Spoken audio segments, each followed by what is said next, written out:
जब तक चेतन को चेतन का सात्विक सुख नहीं मिला, सच्चा सुख, तब तक ये इंद्रियों के द्वारा, जड़ प्रकृति के द्वारा सुख लेने के लिए बेचारा धोखे खाता है। अब वो नकली बाल थे और नकली दांत थे, ऐसी बात नहीं। असली भी होते तो भी कब तक टिकते, और अभी तो वो भी चट हो गए होते। जिनको नकली कहते हो तो नकली है, लेकिन जिनको असली बाल कहते हो, असली दांत कहते हो, उनकी भी असलियत कब तक। पूरी प्रकृति नकली है भाई, इसमें असली और नकली की और एक कल्पना है। और क्या, असल में चैतन्य तुम हो, परमात्मा ही असली है, बाकी सब नकली है।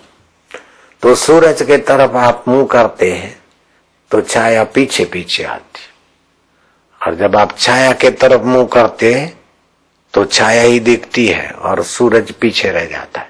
ऐसे जड़ संसार को और शरीर को मैं मानते हैं तो ये संसार और सुख दुख और यही सच्चा लगता है। जब सत्संग करते हैं और संसार को पीठ देके बापूजी की तरफ आते हैं, भगवान रूपी सूर्य की तरफ आते हैं, तो लगता है कि संसार में कोई सार नहीं। बात तो ठीक है, लेकिन फिर यूं घूम जाते, फिर वहां लगता है कि ये भी तो करना है।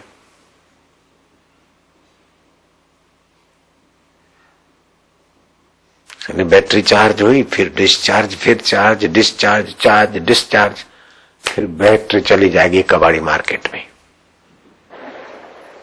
इसीलिए बैटरी चार्ज हो गई तो फिर अपना काम बना लो, लग जाओ सतत।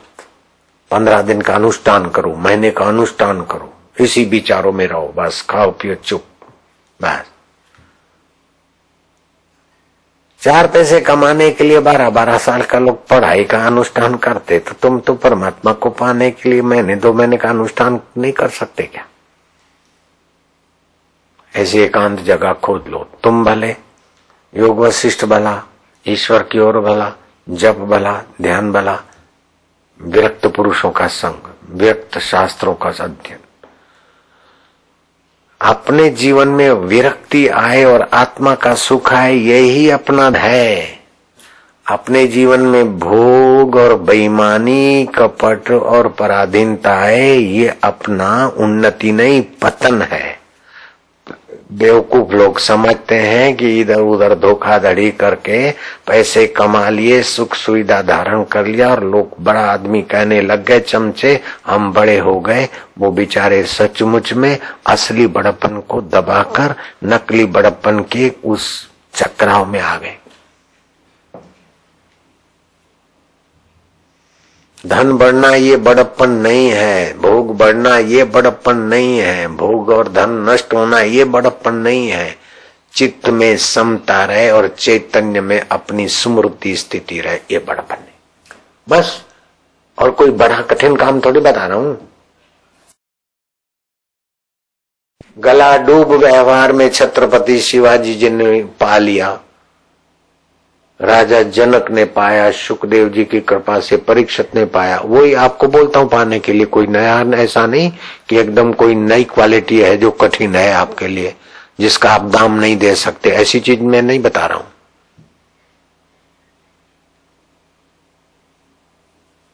और दाम मुझे लेना भी नहीं है, चीज आपके पास है, ताले में बंद है, मैं कुंजी बता रहा हूं, बस कुंजी घुमाओ खुले। ये बड़ा आदमी, वो बड़ा आदमी, सबसे बड़ा आदमी वो है जो कुंजी देता है, ताला खुलवाता है, कैद से बाहर निकाल देता है। किसी ने जेल में आकर रोटी खिला दी तो बड़ा आदमी नहीं है, किसी ने आकर कंबल दे दिया बड़ा आदमी नहीं है। बड़ा आदमी तो वो महापुरुष है जो कैदियों को बोला, लो बेटा ये कुंजी और वो ताला, जाओ स्वतंत्र। ऐसे ही जड़ शरीर को मैं मानने की भूल करो नहीं, ये लो ब्रह्म ज्ञान की कुंजी और अपने अमर आत्मा का राज्य है। तो बड़े आदमी मेरे गुरुजी थे, लाखों जन्मों में बड़े लोग मिले होंगे, वो 2 कोड़ी के। कई जन्म में देवता भी मिले होंगे, कभी हम देवता भी बने थे, कभी ऋषि भी बने थे। कई पुराणों में हमारी कथाएं अभी भी है। ये 70वीं बार आए।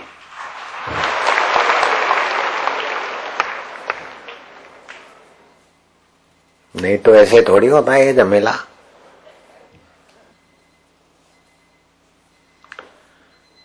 नारायण हरि नारायण हरि नारायण हरि।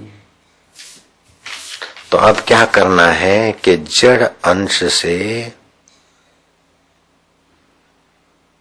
अपना पक्का सच्चा संबंध नहीं है।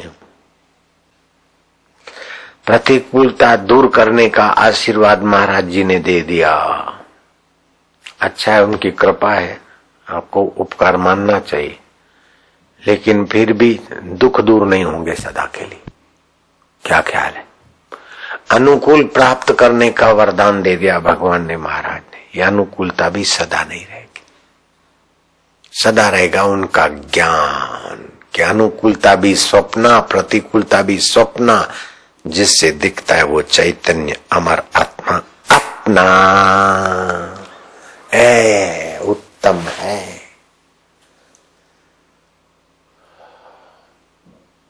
नास्ति ब्रह्म सदानंदम इति में दुर्मति स्थिता कवगता सा न जानामि यदा हम तम वपु स्थिता। वो ब्रह्म आनंद स्वरूप चैतन्य स्वरूप में नहीं हूं, ऐसी मति मेरी दुर्मति थी। जब गुरु जी की कृपा हुई वो दुर्मति कहां चली गई मुझे पता ही नहीं।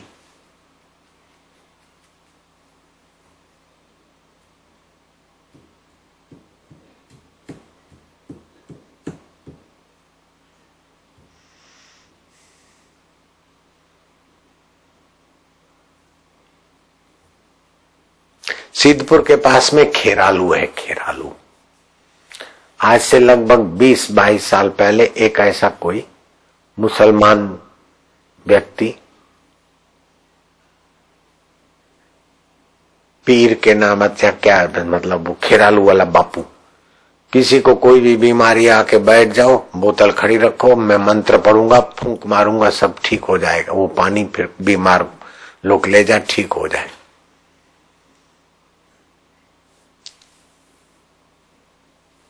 तो उस समय बाबू भाई जस भाई की सरकार थी गुजरात में, तब की बात है। 18 साल 20 साल 15 साल जो हुए होंगे। वो बाबू भाई मुख्यमंत्री थे, तब अपने आश्रम में आए थे। तो किसी ने बोला कि मुख्यमंत्री सुकानी है गुजरात के, अपने समितियों को सहयोग करें तो धर्म का प्रचार हो जाएगा खूब। मैं क्या माइक किधर लाऊं? वो मुख्यमंत्री आए, उनको सरकार को चाहिए तो आश्रम से धर्म से फायदा उठाए। धर्म या आश्रम सरकार का गुलाम नहीं है, उनकी मेहरबानी की जरूरत नहीं है आश्रम को। आश्रम को राजनेताओं के मेहरबानी की जरूरत नहीं है। तो बाबू भाई देखने लगे, खुश भी हो गए। उस समय वो बाबू भाई का सचिव थे बच्चानी करके, अभी भी है पालनपुर में। तो वो फूंक मार के लोगों को ठीक करने का जब चला, तो अपने देश में श्रद्धालु लोग होते हैं, 1 2 5 फिर हजारों लोग आने लगे। फिर वो ठीक हो गया, वो ठीक हो गया, अपने अपने आदमी रखे, वो 2-4 ऐसे खूब धतिंग चला। तो बच्चानी ने चैलेंज किया, अगर पानी फूंक मार के पानी से ठीक कर सकते तो सिविल हॉस्पिटल में सरकार के खर्चों से आप आओ जाओ और मरीजों को पानी पिलाते, देखे कितने ठीक होते। उसके बाद वो खुदा बख्श बंद हो गया उनका धंधा, समझ गए। तो फिर मेरे को लोगों ने प्रार्थना किया कि बापूजी आप खेरालू में एक बार आओ, ये गंदगी हो गई है सारी, तो आप एक बार सत्संग करने आओ। तो मैं गया उन दिनों में। तो मैं सत्संग किया शाम को, सत्संग करके हरिओम करा के मैं चुप बैठा रहा। तो चुप बैठने में भी सामने वाले का पोषण होता है, चेतन में रहता है, मुख सत्संग हो जाता। तो गामड़े के लोग, उसमें भी लोग खड़ा हो गया, अरे के महाराज आटलू सारू बोलता आवड़े छे तो केम बोलो ने बापा,